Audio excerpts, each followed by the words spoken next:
Welcome to another episode of Rethinking Porn Addiction. This week is the most special week of all the weeks. We've been getting a lot of requests from our viewers and our listeners saying, hey, you guys are doing a really great job talking about the perspective of the partner who is looking at or consuming pornography, sexual images. But what about the partner who's not? What about the partner who may be hurt by this experience or may be confused by the experience of their partner watching sexual images? And there's another side of the story. I think a lot of the time, the focus when it comes to pornography is mostly on, typically speaking, the man. And typically speaking, the focus is how do we get him to stop? And there's very little conversation around the experience, the thoughts, the emotions, and the experience or the process from the perspective of wives or their partners. So today we wanted to have that conversation. I'm only here to set it up, and then I'm going to take this little child right here, and my wife is going to come hang out with us. But today we have. Whose child is that, Nate? I don't know. I hope it's mine. So we've got my wife, Angilyn, right here. We've got Cami, this side right here. Down below, we have Kristin. And then we've got Doug here to help facilitate things along. And let me say, Cami is Hans's wife. Yes, Cami is Hans's wife, for context. Yeah. So that is the setup. I'm going to step off camera now and kick this over to my wife so you guys can have a lady chat, and I'll watch from another place. Thanks, Nate. Is there anything else that you want me to say or to kind of set up your conversation, or can you take it from here? Nate, you will be joining us at the end as well and bring Yes. the program to a close, just so people are aware of that. I will be close by. Good. Oh, and now we have the name change. Thanks. Yep. And we have the camera change. And I will take this little wingnut who fell asleep. Well done on getting her to sleep, Ange. Thanks. I was hoping I could do that before we hit go. Yeah. This is fun to be in a room with you all. And it's just to tee this up for listeners. This is a different dynamic. We've talked about how our groupings and coming together, many of us are wearing different hats. And today in this room, just for further context, is I'm going to be playing the role of Doug. Help me out here, but I'm very much in the partner role here. Yeah. And while I am a sex therapist, I'm not playing that role in this because Cami is a lifelong best friend. I've known her since I was 6. She tends to be more my therapist. The two of us. And then Ange is Nate's wife. And a dear, dear friend to me as well. So it's nice to have a different role. And Doug's going to really help facilitate kind of this discussion to extract what where we want to go. So I think place I'd like to start. Have the three of you ever done what we're about to begin?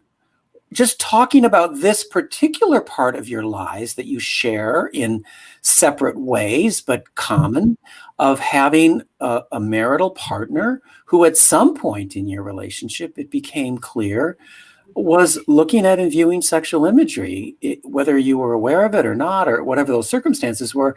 Have the three of you ever spoken in the way we're inviting you to talk today? Spoken together? Together, right, together. No, not together. Oh, No. I loved We your have all face. hung out together, the three of us. Cami, I loved your face. You said no, yeah. Say more about that. Oh, well, no, we have all hung out together, which has been awesome. And we actually played a game maybe 2 Christmases ago that was it was like a really get to know each other type of, I can't remember, Nate and Ange had it. But it was definitely not on the topic of pornography. I think you're talking about the Rivets game. Values. Which was really cool. our values. Figuring out each other's values. Yeah. So So it we've was, had I guess really- it was similar. Well, I mean, it had a thread. We've had vulnerable conversations with Yes. each other, but Yeah. not around the subject of sexual imagery. Yes. Right. So when you thought about coming on the program, why did you agree? Why are you here? Kristin's been here, but I'm curious why the two of you agreed. What was your interest in wanting to have this conversation? Do you want to go? I don't know how to do this. I can go first. Yeah, that's great. So with our platform of the Mormon Marriages podcast, Nate and I have actually been really open about this in our marriage, and we have spoken out about it a lot, about kind of how we've gotten to where we're at. And the feedback that we've gotten has been so wonderful to hear, just how much it's helped people in their marriages to come to a place of peace and to come to a place where it doesn't cause so much conflict in their marriage. And so any opportunity I can get to talk about this from my perspective, I am going to jump on it, because I feel like it's a conversation that I didn't know how to have initially, and it's taken little conversations here and there over the years to get to where I'm at. And I want to help people know just where to start. Can I give you one? Can I get? You said you're learning how to do this. I've done this on other podcasts, and you've maybe seen me do this.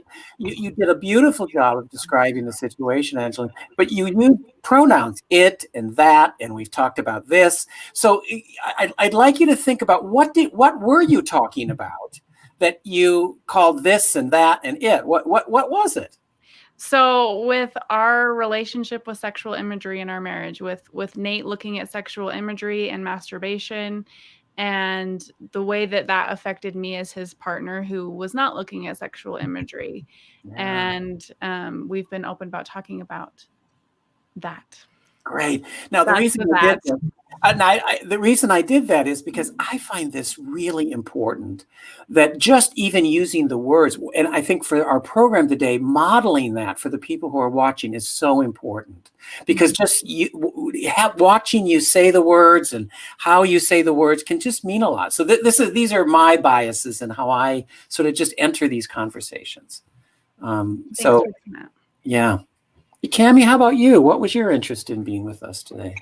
I think perspective, was kind of my biggest driving factor, in that I feel like I have a different perspective, twofold. I have a different perspective of that I grew up in a very Christian religious society that I was not a member of.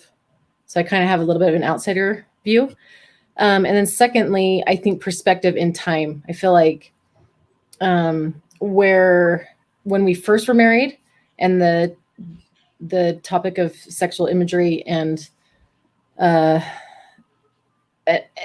with Hans watching it and how that kind of came to a head versus where I am now, I hope I felt like was maybe be important to have, especially from the partner's perspective of, let's take a deep breath and let's just kind of calm down for a minute, because perspective of how it was then and how I feel about it now has changed. And where that might save a marriage, I think is pretty important. I really appreciate that. The name of our show is Rethinking Porn Addiction. And so part of our conversation today, I'm hoping we get into the various moments and parts of your process where you've done some rethinking, from where you started. But I also want to hear from Kristin. Kristin, why were you interested in being here today as a partner, even though, we've been together in this program since the start? I think similar to both what Angilyn and Cami have said, I really appreciated their answers because it gave voice to some of the reasons I have. I also find when I first reached out to you, Doug, I was like, would you be willing to do something for the partners? Because it seems like there's so much emphasis on the person that is viewing sexual material and imagery and masturbating, and there's a whole other side to the story and a whole other experience. And I think for a long time, I craved to talk about it. I craved to find other people that could at least have a conversation with me. But that was really hard to find those people. So being on here, if it opens up dialogue, broadens the discussion, I'm all in, and to give hopefully women additional ways to think about this, to realize there's many ways to experience this, and there's a range of emotions that people can have, and partnerships can navigate this in a lot of different ways that suit their circumstances and their partnership and their values. So can you talk about this idea of a partner thinking they might be addicted to porn, or perhaps you might be thinking your partner was addicted to porn? Did any of you have a moment or a time when that sentence was what you thought the world looked like? Yeah. Uh-huh. When I diagnosed my husband. I mean, really, I don't know about you all. I don't know about you, Ange or Cam, but I had fully already said, you're an addict, and here's what you need to do in order to stay married to me. I don't think mine was, we didn't get to that extent. Mine was more of, whoa, I didn't know this was happening. But I think, so mine came from more of a position of hurt, of like, oh man, if this is happening, is there other stuff happening? And it made me feel really insecure. When you say, is this happening? So it's like, are you talking about like, there's this secret? Sure. That something was being hidden from me. Sure. There was something where I thought we had this, like, I thought we talked about everything. And there was this part that existed that I didn't know. And then once that was because I found it, right? And that's always the worst, right? Like, ooh, laptops, what's this search? So it's that feeling of, you don't ever want to find, you don't want to find anything. And so when you do, then that's the feeling of like, okay, let's have a conversation about this. But it's that initial gut of, like, I had been in a relationship before where I had been, they'd been unfaithful to me. And so I immediately went there, right? Like, I'm not good enough. I'm not pretty enough. I'm not sexy enough. If this needs to be happening. And I'm also finding something again, which is how I found out about infidelity. So it brought back all that came crashing down. And that's what I think was the biggest thing for me. I don't feel like it was, necessarily the sexual imagery. I know it was part of it for sure, but that was, I think, a little different for me, in that how Kristin says she was diagnosing Jake. I don't feel like mine, I think, felt more like not actually about the sexual imagery. A lot of it was about like dishonesty or lack of truth, I guess. And some pain that you had already lived through. Right. With a different partner. I hope I know. With a different partner, but nonetheless. Sure. Yeah. How about you, Angilyn? So in my experience, I appreciate we're having this conversation, because I feel like all three of our experiences are going to be different, which I think everyone's experience is going to be different and unique in their own way. But when it comes to talking about pornography addiction, I dated someone prior to Nate who opened up to me about his experience viewing pornography, and the only words either of us had was addiction vocabulary. And so when he came to me and said that he was struggling with sexual imagery, he used the words, "I'm addicted to pornography." And so that's the only way that I knew how to think about it, was, oh, my boyfriend is addicted to pornography. And so in my experience, he came to me with that. And also when I started dating Nate, he also came to me with that. And so it wasn't something that I discovered. It was something that was that they shared with me. What did it mean to you when somebody said, I think I'm addicted to porn, or I am addicted to porn? What did that mean to you? I'm not so interested in necessarily what your partner was saying to you, what they thought they wanted you to know. How did you hear that? What did that mean to you? When it happened the first time with the first relationship that I was in, I just thought that the relationship was doomed to not work out, because growing up, I'd only heard that pornography was bad, pornography was wrong, and it ruins your marriage. And because I wasn't married to this person, I thought, why am I going to continue this relationship if it's just doomed for failure? Sure. And so that was my thought process, was this relationship is over. But I didn't know that there was any other way to react. I thought that if someone said that they're addicted to pornography, I'm supposed to be hurt. I'm supposed to feel betrayed. I'm supposed to feel like I'm a victim in this. And it wasn't until I started opening up to people that I was close with that I started having different perspectives introduced to me. So initially, when I opened up to a group of friends or opened up to family members, they didn't have any other perspectives either. All they had heard of was the addiction mentality, or this is horrible, this is wrong. And when I opened up to my parents about it, they strongly urged me to rethink the relationship. That I remember having the conversation and them saying, we know it can work out, but it's going to be a long road, and you have to decide if that's the life that you want, because once an addict, always an addict. And then I remember going to a religious leader and talking to him about it, my bishop of my ward. And a few weeks prior, I'd been really excited about the relationship. And so when I was talking with him, he asked me, oh, how's the relationship going? And I just kind of said, well, I don't think it's going to work out because he's addicted to pornography. And then he surprised me by saying, oh, well, is there anything else wrong with the relationship? And I was like, no, he's actually a really great person. He said, well, then why are you so worried?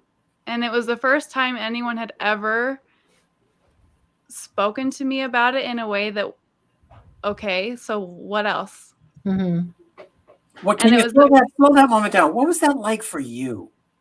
It took me completely off guard because I was expecting him to be like, oh, I'm so sorry. Better luck next time. But instead he was just, he encouraged me to continue the relationship. Are you talking about Nate? No, or your prior relationship? About the prior relationship still. Yeah, that's what I thought. Yeah. Okay. That was the very first time the thought crossed my mind that I don't have to react in the way that I thought that I was supposed to react.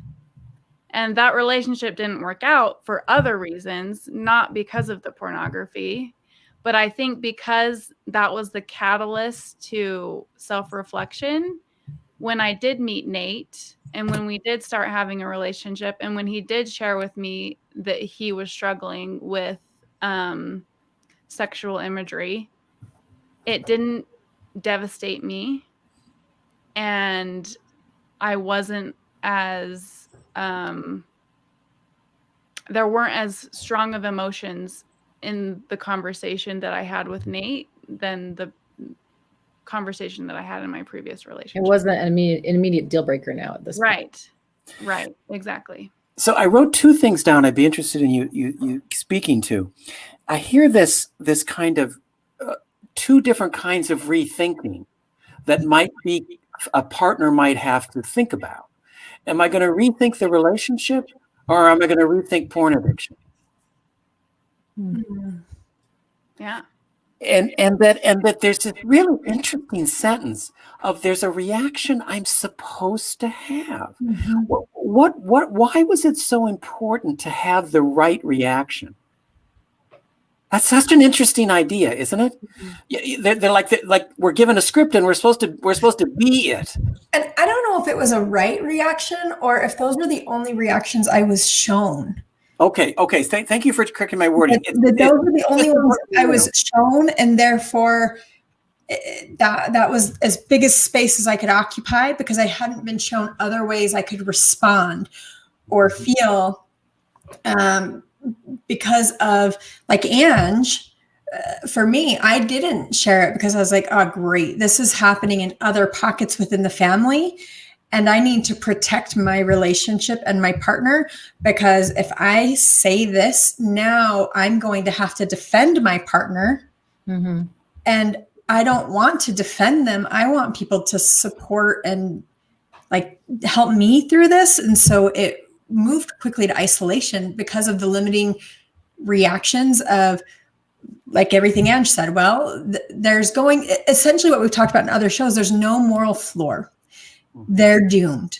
It's going to be a life where you're just going to get hurt and harmed.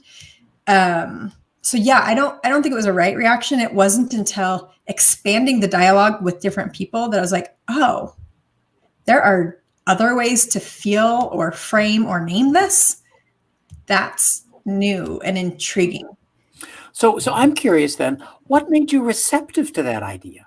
I mean, it's so interesting. Angilyn and you kind of, and Cami, you had a little bit of a different story to begin with, but isn't it interesting that another perspective is offered and you both move towards it rather than refuted it? Can you say, what do you make of that?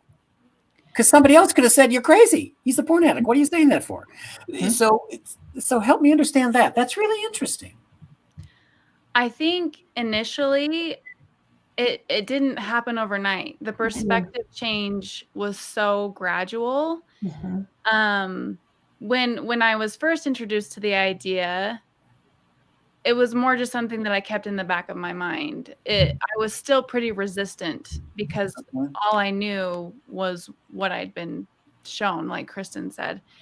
And so it was these little perspective shifts that happened at different points in the years to come that eventually made it so that idea sat comfortably. And I think that that's important to note, is that it doesn't happen overnight. And this is a conversation that's so emotionally charged, and you almost have to be ready to hear it, because if you're not ready to hear it, you're not going to.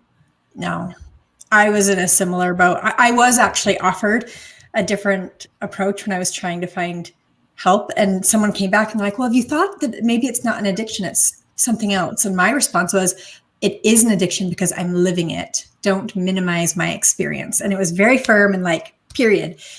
It was after going through treatment and addiction treatment, I'll name that so it's not vague, but our relationship wasn't improving. Our circumstances weren't improving. Suddenly we were having to go to like couples therapy, an individual, each of us, and it was consuming so much time and we weren't better. And then there was another instance, and I remember this distinctly, being like, this isn't fitting, like this isn't working.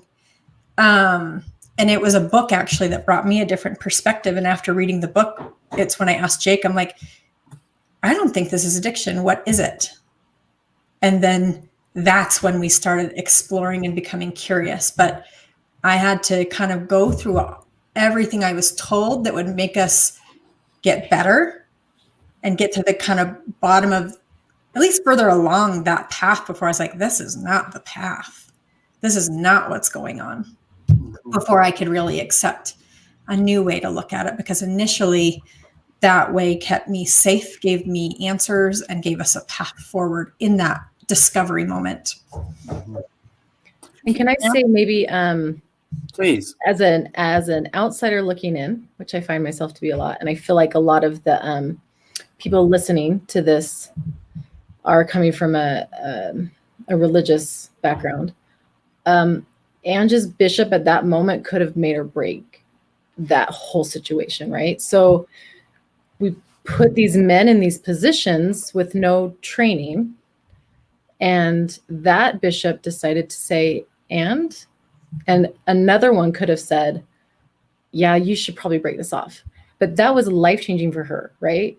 And that happened with Hans and I when we were dating, because I'm not LDS and he is.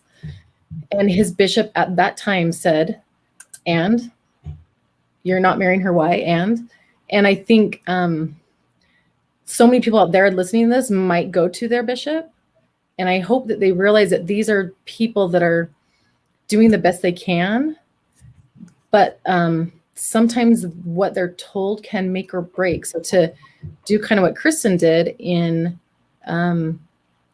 yes, that's a resource, but it's not your only answer, right? Mm-hmm. Yeah. I really appreciate you.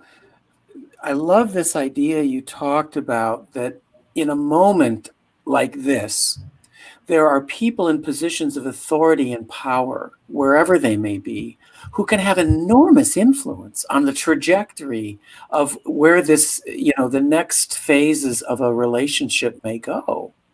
I'm really struck by the vulnerability of that. And then maybe some arbitrariness of who, because of their title or their role in your life, they're people you go to. And yet these are people with their own individual ideas. Right. That are enormously influential. I just so appreciate you reminding all of us of the vulnerability of those moments. I mean, Kristin talks about often that she has to, in all of her training, she's talked about with me a lot, she'll have to go and watch something or participate in something that she has to say, am I biased? Like, is this a bias for me? Am I going to not be able to be a good therapist for someone if I have this bias, right? And they're trained and they go through all this stuff and they find out, they can say, guess what? I cannot treat someone who was addicted to porn because I had a really bad experience, right? So therapists, you guys go through all this training to say, am I biased? Do I have predisposed or preconditioned? But a lot of people in these positions of where we, like you said, go to, they don't get any of that training and they don't know, and they're not given the opportunity to do that, to say, can I answer this question without giving my personal opinion? Yeah. So what's it like for you to think about and just sort of see and really reflect on those very moments really made a difference in a huge way. What's it like now to sit here and think about that? Cami said the word perspective, like to look back at my younger self and the perspective now, vulnerability, those moments are so vulnerable when you're just looking for anything and a perspective. You say vulnerable. I have another experience I'm so struck by, and how alone. Mm-hmm. You say more about that, Cami. That just really just strikes me. There's such a loneliness in these stories. I'm just curious. Well, maybe, oh man, I feel like my perspective has shifted so much in that my heart, and I'm not justifying anything, but man, my heart breaks for these individuals. Mostly, like, I'll speak for Hans, that he grew up thinking that like shame was around the corner all the time. That like he had this part of his life that he felt so shameful about. And that's where I feel like my perspective has shifted in, I didn't grow up with that. I did not grow up feeling shame about pretty much anything. And when I think about when Hans and I talks now about how you guys have been doing these podcasts, and all I want is for my kids to grow up without feeling that shame. It's like, it seems like it's suffocating that these poor guys and generally guys grew up feeling so much shame about something that like I've been listening to this podcast. Your body is meant to be excited about certain things, and you're going to see sexual imagery and then to then, gosh, just the shame is my perspective shift is, wow, if I can do whatever I can to make sure my kids don't feel that same bit of shame, can you imagine their life without that? All these guys, all of our husbands, can you imagine their life without that shame? Angilyn, I've been watching your face. Do you have some thoughts about what you're hearing? I had a very similar situation with Cami in that just being able to have open conversations with Nate about his experience broke my heart, as far as how long he had been carrying this burden and how much shame he had experienced, and how I could see that he was this wonderful man, but he had a hard time seeing that he was this wonderful man because he felt like he had this burden that he was carrying. But it took being able to have those conversations initially, because I couldn't have those conversations at first. I talk about how my perspective started to shift when I was in a previous relationship. But even with Nate, my thought process when he was sharing with me his experiences, well, once we get married, because we had decided that we weren't going to have sex before we got married. And so my perspective that I thought was, oh, well, after we get married and we're having a sexual relationship, he's not going to need the pornography anymore. And so I just assumed that the pornography would stop. Him viewing sexual imagery would stop. And so when it came out like several months into the marriage that he was still struggling with that, I still had those really strong feelings of betrayal and those emotions of feeling like he had been keeping the secret from me. And now what's wrong with me that he's going to pornography when he has a wife in the other room that he can just go have sex with if he wants. And I was still unable to put myself in his shoes at that point. What were you able to do? What? Yeah. We decided to go to couples therapy. Because that's something that you do when you're in a marriage and one of you are struggling with pornography. And I had another one of those moments that I had with my bishop previously with a therapist, because she met with us separately. And she just asked me, okay, what's going on? What can I help you with? And I said, my husband's addicted to pornography and he's keeping it from me.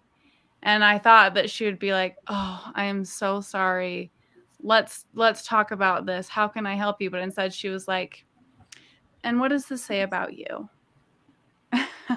Because I hadn't ever thought of it that way. Slow that down, Angilyn. Slow that down. You're saying something so remarkable here. I'd never thought about that. What did her question open up for you?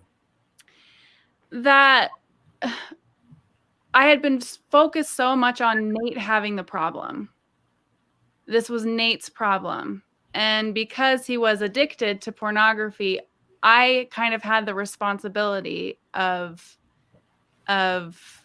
being his guardian, I guess you could say. I had to protect him from pornography at all costs. I use the word monitor. The partner assumes they have to become the monitor. Yeah. Right. And so I wasn't really in a lover identity. I was more of his monitor, like you said. Yeah. And this therapist who I expected to talk to me about all the ways that I could help Nate instead turned it around back to me and said, well, what does this say about you if he's looking at pornography? Who are you if he's looking at pornography?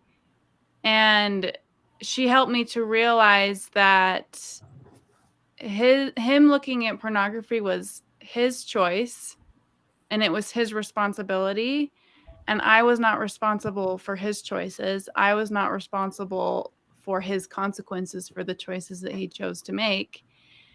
And that was a moment, again, one of those pivotal moments that shifted my perspective so dramatically, and that I didn't have to be in charge of his choices around sexual imagery.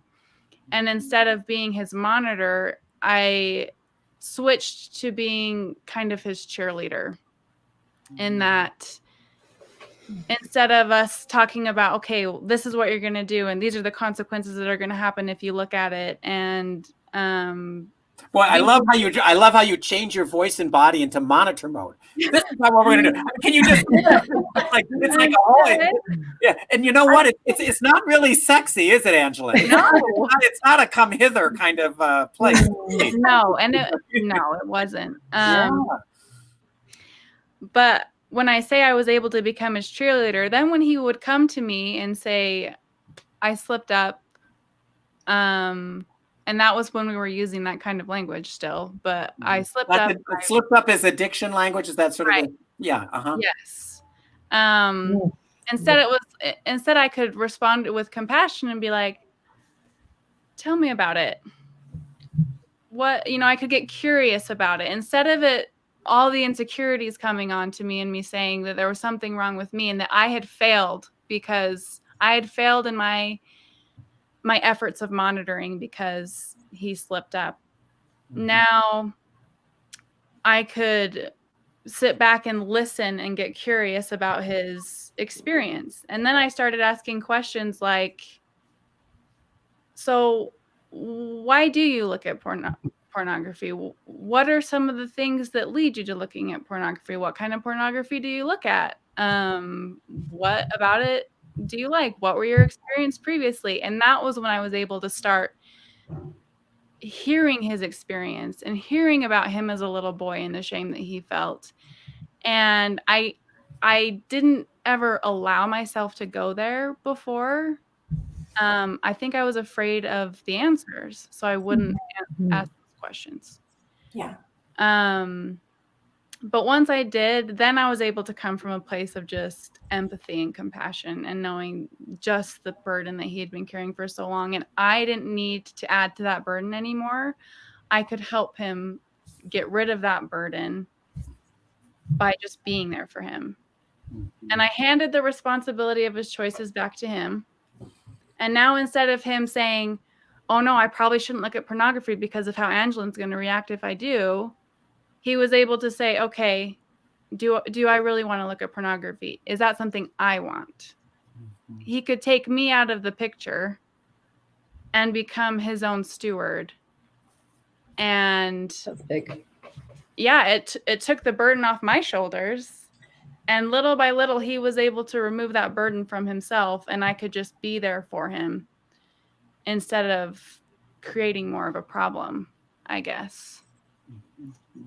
I really resonate with that, Ange, because there was a portion when Jake and I had a conversation and it was, hey, if you would like to look at pornography without me, masturbate, that's something that I would like to negotiate with you. That no longer can be a whoops, I slipped up, or whoops, I relapsed. I wanted to approach our sexuality from a place of ownership of, what do I want? What do you want? Can we talk about it? And then it's co-created. It did not work for me to continue to have these surprises of like, I need to disclose something to you like that. I'm not doing that anymore, of a surprise disclosure, or I'm going to find it. Totally open to what you want for your sexuality. But since we're in a relationship and I'm a part of that, I want to be a part of what that looks like. And if there's parts that you don't want me to know about, then let's talk about that too.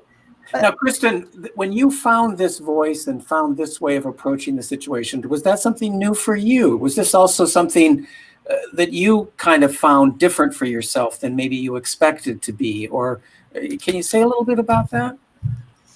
Yeah, it was new, and it was something that Jake and I were having to navigate on our own and try it out. I really regret, and we've talked through it, but I regret the space that Jake landed on with me. Like, I was unkind. I was pretty,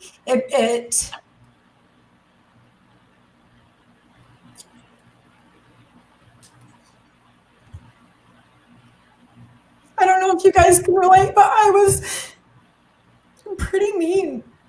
And would you tell us one thing that was mean? There are people listening who don't know what that word means. Yeah, I was so condemning of Jake, and so like, and just posturing of, you are going to do this and you are terrible, and this now, like, I am now in charge, like I'm the boss and this is what you're going to have to do. And I was cold, and I wasn't interested in his why. I was really interested in me and how this could be, and restoring safety and control. And so I really became, and you use the word monitor, I also became a dictator of this is what will have to occur. And I really, there was another experience where later on, after going through treatment, and Jake disclosed an experience, my second response was, well, what would you like to do with this? And it was softer. It still wasn't there, but it was, this is now going to impact my health. So I don't know what you want to do with it. And I separated it a little bit further, but it took a lot of time. It took a lot of conversations. It took a lot of exploring paths that led to dead ends, which then pointed me in new directions because we still had to figure it out. I wished avoidance could have, I think back then I would have liked to have avoided it, but I couldn't because I had to go to bed every night with him. But you know what? I disagree with the sentence. I couldn't avoid it. I have talked with too many people over many years to know that if people want to avoid, they can. I have never given up in all my years of the creativity human beings have to avoid reality. True. I want to give you some credit here, Kristin. Nobody forced you into reality. You made a choice. Yeah. So I really desperately wanted to get to a place where Jake and I really wanted intimacy. Mm-hmm. But the path we were going on wasn't really creating the intimacy. And I think that intimacy terrified me because, like Ange said, I didn't want to know the answers at all. And now it's become the path to the deepest intimacy I could have with Jake. But it's taken a lot of individual work and couples work to get there based on our contextual upbringings and our historical pasts. I'm thinking of the listeners here. What's the answer that was the terror? What was the one you were going to hear that was the worst news? What was it? Or was it just emotion? Or was there actually something that would have been said that would have been cataclysmic? Or is it just fear? It's fear, for sure. I think it's just fear. Yeah. Mm-hmm. Okay. So there's not some sentence that pops out of your head like that was it. That was the terrible thing he was going to say, and I don't want any part of it. It was emotion. Then it was a formed idea. Yeah. There was a lot of strong emotions around porn. Yeah. I think a lot of us as women, I don't know. Speaking for myself. We do really well on our show when we shift there, Cami. I'll go back. Thank you. Yeah, good. Thank you. For myself. Yeah. It like you said, it's the fear of being inferior, not enough, all those things we were talking about earlier. Mm-hmm. There is that piece of it that I don't want to downplay because for sure I think that's really important. Yeah. And then the fear of I'm not trying to express this or I'm not expressing real. My biggest thing was the hiding. Mm-hmm. Yeah. I didn't feel like he could talk to me about it. The secret keeping. You're right. Hiding is a strategy for a secret. Tell us more about that. Because a secret can be useful or not. Mm-hmm. Yeah. A secret is something. It's just a fact. It's a secret. But in order for that secret to be kept, they had to hide. They had to exploit.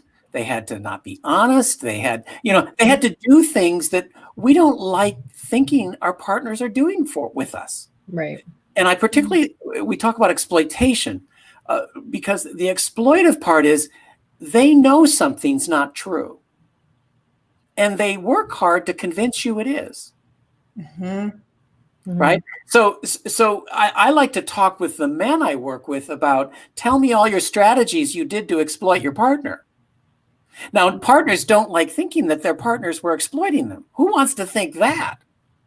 But actually, that's part of what was going on. Yeah. And so I think the word exploitation is a really important word that has to be faced. One of the ways the secret was kept was through exploitation. Yeah. Well, I think they keep secrets, right? Because they've been given guidance their whole life that, like Ange said, that this will ruin relationships. This will ruin your marriage. and on top of all the like how bad they are, how wrong it is. So they So just exploitation might look like a good deal. right.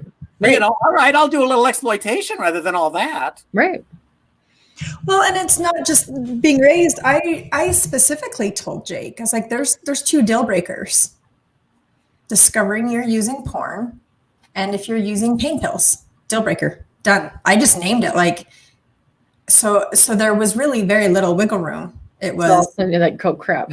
it was like, okay. And of course the lengths, and he didn't have a person who wanted to discuss. So it's not just being raised in an environment of ambiguous fear. There can also be really named lines in the sand of don't cross that or you lose everything. Where there's 2 options, essentially. Keep it a secret or lose everything. Yep. Right. One of the words we've used in previous discussions is the severing response. When in a home or in a family history or in a marriage, there is reality to the threat of severing. You know, that I will invoke the severing response. It's something I will do. And if that actually has credibility, if it's like, yeah, they'll do that. That can have an enormous influence on the level of vulnerability people are willing to have with each other. Mm-hmm. Right. And so it lives in families. You know, I'd maybe have you each think about, do you have anything in your family history where it was an acceptable decision to sever a relationship or a marriage or a family relationship because there was some egregious behavior they did that crossed a line, and that's it. That's it. We're done with them. And families do this. And so when that threat is there, like Kristin, like you said in your marriage, these aren't just hollow words. For some people, they know it'll happen. And in fact, they've already had it happen. You know, Cami, I so appreciated you sharing your story. Your reaction to Hans was also informed by a previous circumstances. So we carry those previous circumstances. Angilyn, your response to your husband was informed by your other previous experience. So we carry these things forward. And so I'd want to honor the severing response and just how influential it can be in relationships, because we live in a culture that it is acceptable to sever a marriage because of sexual transgressions. Mm-hmm. People don't usually question people for ending marriages for those reasons. Mm-mm. And so I really want to speak to the women who are listening to this about those strong emotions that are around pornography, because of all of these things that we've grown up with, the messages that we've been told that our marriages are over if the use of sexual imagery is found out. I don't want women to feel guilty for feeling those emotions. Mm-hmm. Because one thing I found when Nate and I are open about our experiences, when we've shared, when we've been on podcasts, when we've written articles, we always seem to get very, very strong responses from people who are just hurting. Yeah. And so I want to speak to that, because I don't know what I'm trying to say here.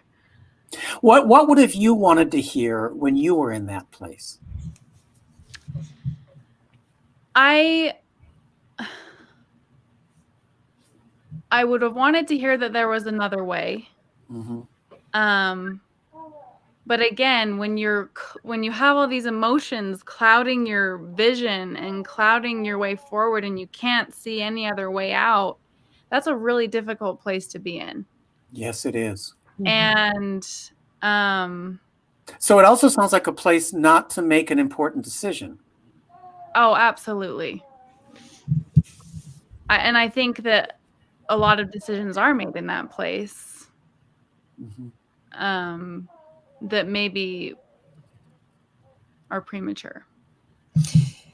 And when you are speaking, I'm wondering if what you're trying to say is it is okay for people to be that where they are in their journey is valid. Because in all of our stories, there was a journey. It took a lot of conversations.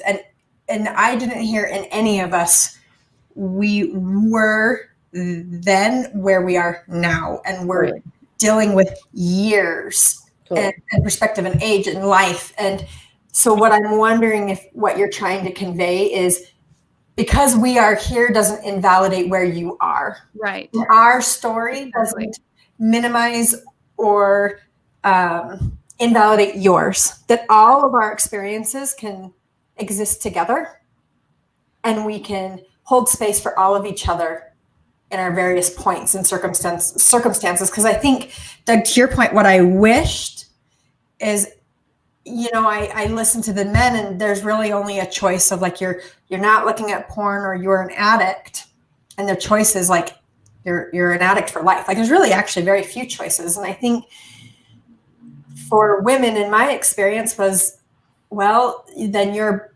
betrayed, and that became a new identity, and betrayal trauma was another one, or codependent. Mm-hmm. And so all of these places, I guess I just think all of these stories I'm listening to, all of us in this room, we share threads that are similar, but they're also different. Mm-hmm. And I think we hold each other there, but my story doesn't invalidate yours or any of it. Yeah. And what I've always hoped in being open and sharing our story is just giving people hope. To know that they can get to a place of peace, and they can get to a place. I feel like with Nate and I, again, growing up, I never would have imagined I would be married to someone who looked at sexual imagery. That just, the thought just wasn't an option for me.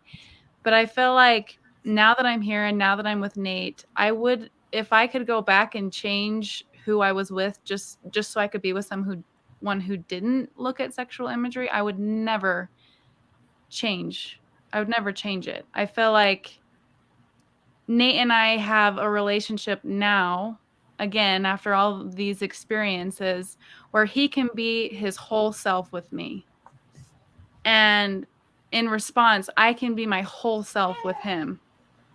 And we can hold the good and the bad together in a way that brings such deep intimacy and deep connection and deep vulnerability, in a way that I don't know if we could have had our experiences been different for us. And so I just want people to know that this doesn't have to be the end of their relationship. This doesn't have to be a deal breaker. This doesn't have to be the worst thing that ever happened. It can result in something really beautiful and really great, even if right now they feel like they're hurting and that they can't imagine it being any different than it is now. What I hear is each of you, in your own way, had to have somebody else imagine something for you first, and then you were receptive to it. Like, oh, okay. But you each have these interesting stories, either from your life history or from these keyed conversations, where somebody just offered either a different reaction. They said something that didn't concur with the way you assumed the world was. That made a difference. Mm-hmm. It wasn't a magical moment, but it was a very important incremental step in a different direction. Well, I think it's important to, I think you before you're in a situation, you're able to say, well, if I was in that situation, this is what I would do. We all do that a lot, right? And then all of a sudden you're in that situation, and then things look a lot different than you think or thought it would be.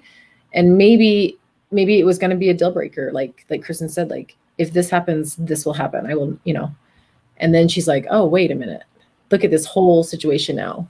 So I think it's also good to keep in mind, like, let's try our best not to say, like, if this happens, this will happen, because we put ourselves in situations that we've never experienced. So how can we judge what that will look like later on?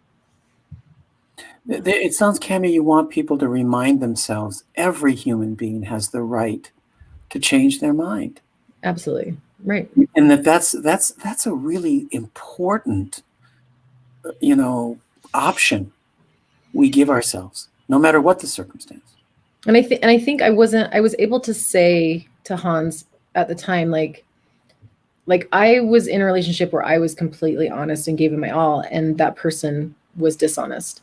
And I've told myself I'm not going to be in that type of relationship again. So this is why this bothers me.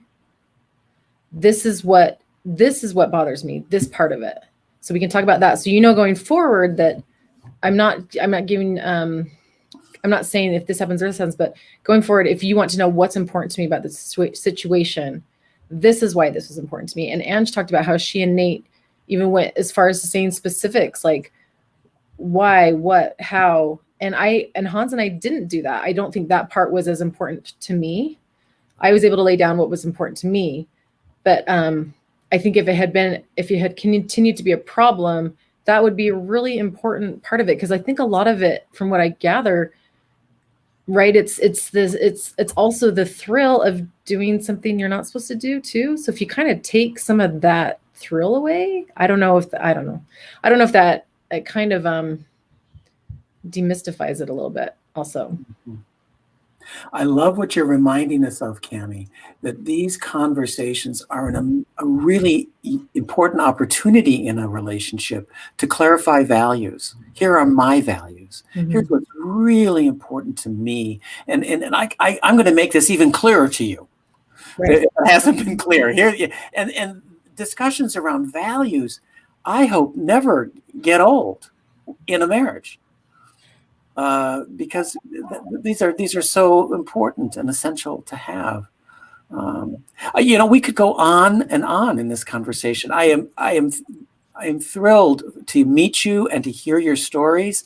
And again, I have these moments in the other shows where I'm imagining the listeners hearing what you've so generously and vulnerably shared.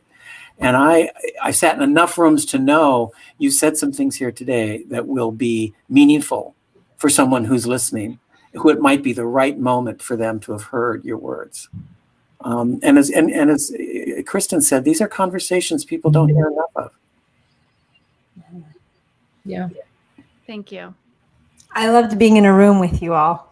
Same. I loved it too. And thanks for facilitating that, Doug. Yeah. I missed Nate. I hope he's coming back. Yeah. Okay, there it is. That was a really fun for me too, because I got to experience that as an observer. And since we've been doing this, I've always been a participant, and it's like a fun thing to do. And listening to you guys talk today gave me perspective into why this is such a powerful experience for those people who are listening. And I just wanted to thank you all also for showing up, especially Cami and Ange, who haven't done this before, Yes. And being so honest and authentic and sharing your stories, your unique stories and perspectives. And I think that that it adds a nuance to the conversation that has been lacking. And I really hope that people who listen to this also go on to share it with people that they love, so that as many lives as possible can be impacted by this amazing thing that you guys just created. So well, I feel like I got a lesson today in why the men I've met, Hans and you, Nate, because Kristin and Jake are in the room together, I can see why you fought so hard, because these were the people you were fighting to live your life with. And I really can understand that in a way that I didn't fully comprehend until today. No wonder they worked so hard. You worked so hard, and Hans worked so hard, because look at who they had to do this with, and what they kept the eye on the prize. So well, same goes for these guys. I think same goes for the guys. I think there's so many amazing men and men out there that gosh, man, that just need they just need a little bit more support, I think. If we look at it in a different way, not invalidating like Ange said and everything like that, but we just have some really, I know all these guys, Hans, Jake, Nate, these are all really, really amazing men. And they're not defined by their relationship with sexual imagery. Right. Thank you for that. One of the things I like to say often, and I say it a lot, is men pay a very high price to have access to a sexual health conversation. The price they had to pay to have the conversations they did with you and with others. Years and years of alone and suffering. And so these conversations, I hope, shorten that period for other people. For sure. Yes. Well, thank you all for participating in another episode of the Rethinking Porn Addiction show. We will be back again next week with another conversation. If you want more information about what we do and who we are, go to rethinkingpornaddiction.com.